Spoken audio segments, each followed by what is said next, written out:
Our next guest has a long history with both Apple and Google, and as Apple shareholders pressure the company this week to develop tools to research the effects of smartphone overuse and addiction on young people.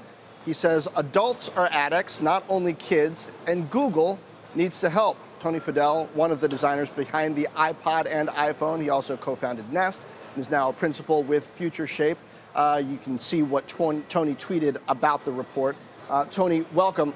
So it seems like you're saying that the tech company should give us more data about how we're using these services, these devices, how much we're using them, and when we cross into perhaps addictive behavior. Am I getting that right?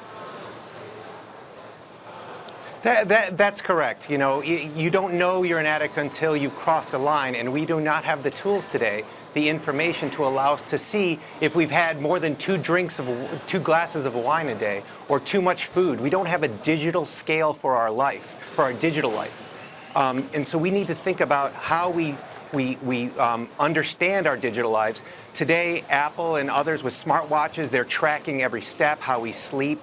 You know, if our heartbeats and those things, we understand our physical lives really well with the technology, and these companies reflect that information to us to live a better physical life. They have all the data, and Apple's at the core of this, and so does Google, who across all the platforms understand our digital lives, and they should be able to give us back a pretty detailed, but not overly detailed, view of a day in a life of a user.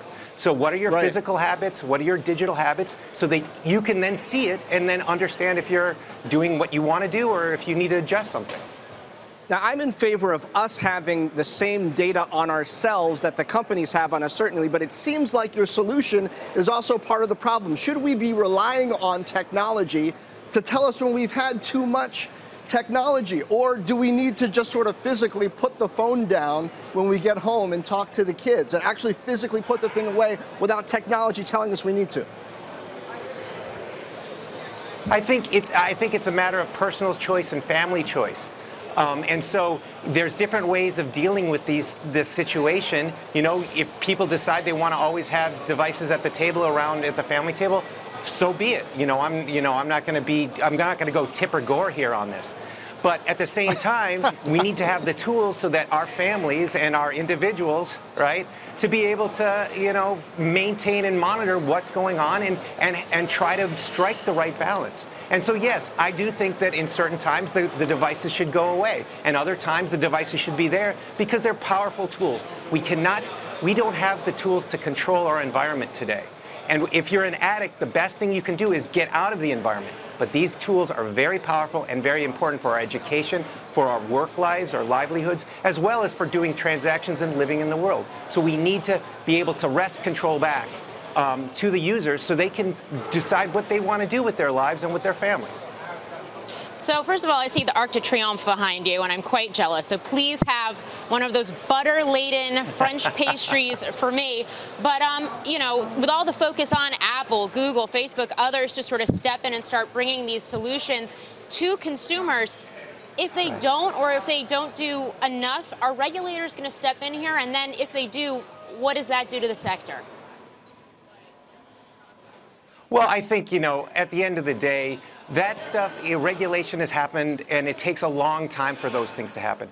The tech industry, especially Apple and Google, who control these platforms across TVs, phones, tablets, your computer, now soon cars and these things, they have the data and they can give it back to us. So the sooner they get ahead of it, and Apple's been doing a great job over all the years. They helped with in-app purchases. They make sure there's not pornography in they could make more money, but they could have by putting pornography in the Apple iTunes store, but they didn't. So there is a perfect balance, and Apple's always taken the right line. It's just now, it's a set of unintended consequences after, yesterday was the 11th anniversary of the iPhone introduction. We're now here. Now we just have to take the right steps. And Apple's always done it in the past. I'm sure they're going to do it in the future, and with this issue as well. So regulation I think is going to be a long time away, and it's going to take a lot of research. We don't really know what all these devices are. I'm not a physician or researcher. I don't know what damage it does. I just know that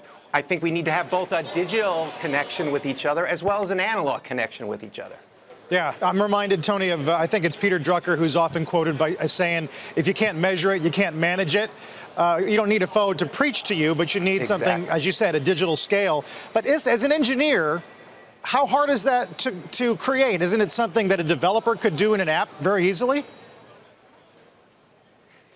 So this has to be done at the operating system, at the platform level. Like I said, it needs to go across the TV, the phone, the tablet, the computer, and any other, and swatches, and what other digital devices you have. And so this is actually really easy to build.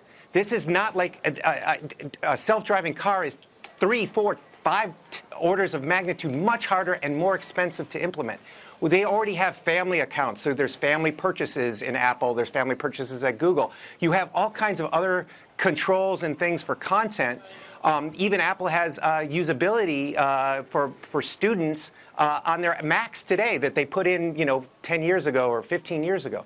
So this is actually really easy to do. It's practical. They have all the capabilities. This shouldn't be relied on for the app developers to do themselves. This has to be in a platform way where the app developers have to give the data or hook into the APIs so that the platforms can actually see a real full picture. Because, some app developers have the best of intentions and other app developers do not. They're about intention and attention, not about, necessarily doing the right thing for the customer, or excuse me, for the user, because their customer is an advertiser or someone else. Mm-hmm. Tony, I wonder if this is a little bit of a runaway train. Here's what I mean. John just got back from CES. Focuses on Internet of Things, Internet of Everything, really, coming into your car. I mean, you're the co-founder of Nest. Sure. All of the digital and technology that's coming into the home and every other aspect of our lives.